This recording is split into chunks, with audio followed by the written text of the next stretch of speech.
It is 8 p.m. in Seoul, it's 4 p.m. in Islamabad. I'm Monita Rajpal. This is World One, live from Hong Kong. But first, it's still close to call. Who will be South Korea's new president? Votes are being counted right now after polls closed just a few hours ago. Koreans braved bitterly cold temperatures to cast their ballots.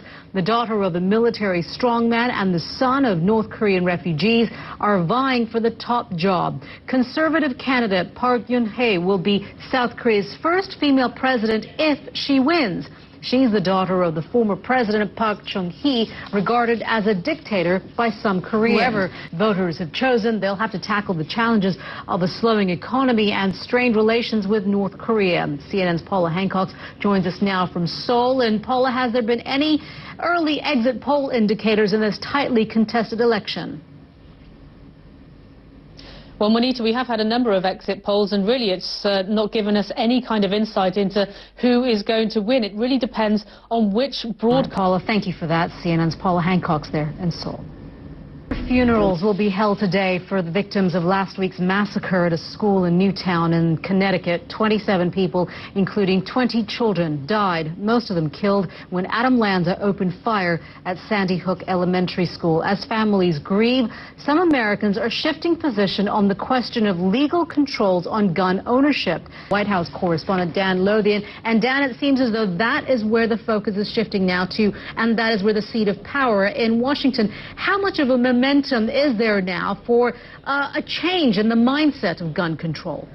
There is a lot of momentum. You know, there have been a number of other mass shootings that have taken place over the years. What are you hearing from lawmakers, even those who may have in the past continued to support the NRA and the Second Amendment, the right to bear arms for Americans?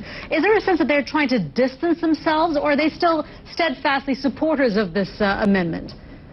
Well, you're seeing some of them not necessarily distancing themselves, but being more open to tougher gun laws. You're watching World One live from Hong Kong. Live from Hong Kong, our top stories this hour. Swiss bank UBS has agreed to pay $1.5 billion in fines, the second biggest punishment in banking history. The fines will go to financial authorities in the U.S., U.K., and Switzerland, as reporters in Pakistan. And of course, we'll get you the very latest from Islamabad shortly. But first, we want to bring you more on an investigation of the attack on the U.S. consulate in Benghazi, which says there were leadership and management deficiencies at high levels of the U.S. State Department, both in Washington and in Libya. The closer look now at what the independent panel has found. And joining us now live is World Affairs reporter Elise Labott at CNN Washington. Elise, thanks a lot for being with us. We understand that this independent panel came up with 29 recommendations, which Secretary of State Hillary Clinton has said that the State Department has already begun implementing. Which ones are we talking about here? Well, there's a lot of things, Monita. First of all, they're looking for kind of more officials and more look at these high-threat environments. China's new Communist Party chief recently warned that corruption and abuse of power is a real threat to the nation. Now a citizen journalist is taking matters into his own hands and exposing corrupt officials on the internet. Anna Coren met that whistleblower, and she joins us now live from Beijing with more on what he had to say. Anna. Monita, corruption in China is considered to be endemic. And thank you, Anna Coren there in Beijing. You're watching World One live from Hong Kong. Former Australian Prime Minister once called America's gun culture a disease that we don't want imported. John Howard made the remarks in 1996 after a massacre in the state of Tasmania brought the country to its knees. Alexander Downer was Australian Foreign Minister at the time. Speaking from Adelaide, he's been explaining the challenges of changing legislation and why President Obama should follow Australia's lead, even if it costs votes. We had to get the state governments on side. The state governments, as in the United States, were...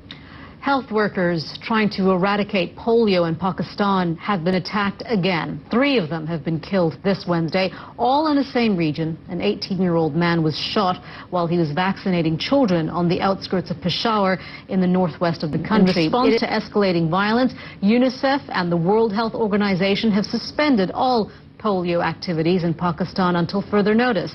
Reza Saya is in Islamabad. He joins us now with the latest on Reza. These are absolutely shocking incidents that are taking place against what some people are describing as just humanitarians and volunteers just trying to help. Yeah, this has just been an incredible 24 hours, and without question, this is a huge blow to Pakistan. Reza, thank you for that. Reza Saya there, live for us from Islamabad. You are watching World One, live from Hong Kong. No, they've won 3 games in a row. There are still big question marks over the way the LA Lakers are playing under new coach Mike D'Antoni. Alex Thomas is here for that and much more in the other top stories that he's covering. Hi, Alex. Hi, Monita. Yeah, there's no crisis at the Los Angeles Lakers, but their latest win's done nothing to stop the critics. Now back to you, Monita. All right, Alex, thank you very much for that. You're watching World One, live from Hong Kong. Welcome back. You are watching World One, live from Hong Kong. We are approaching almost 7 a.m. in New York. It's almost 1 p.m. for you in Berlin, and it is almost 9 p.m. in Tokyo. Instagram is backtracking the photo-sharing app, saying it hears its users loud and clear. They voiced an angry backlash over a rule change that would have allowed Instagram to sell users' photos to advertisers. The company insists. Yeah, I guess the whole adage is if you don't like it, don't do it, right? Stuart, Miles, yeah. Thank you very much for being with us here on the show on World One. Well, it's been pretty chilly here in Hong Kong and across much of East Asia. Meteorologist Myra Ramos is at the World Weather Center with details. I say chilly, and I use quotation marks. I know. Right? Because I just came in from London, so not that chilly yet. Yeah, I know, but you know what? For Hong Kong standards, you know, it went down to, in some areas, down to 12 degrees yesterday. That is pretty chilly for Hong Kong, Monita. And I know, I was thinking about that. For you, you know, it's pretty mild considering that, you know, when you left London, you were... All right, Mari, thank you very much for that. And we want to share this story with you, the dangers of holiday decorations. Not being serious, we are being serious, actually. Just ask Charlie, guy.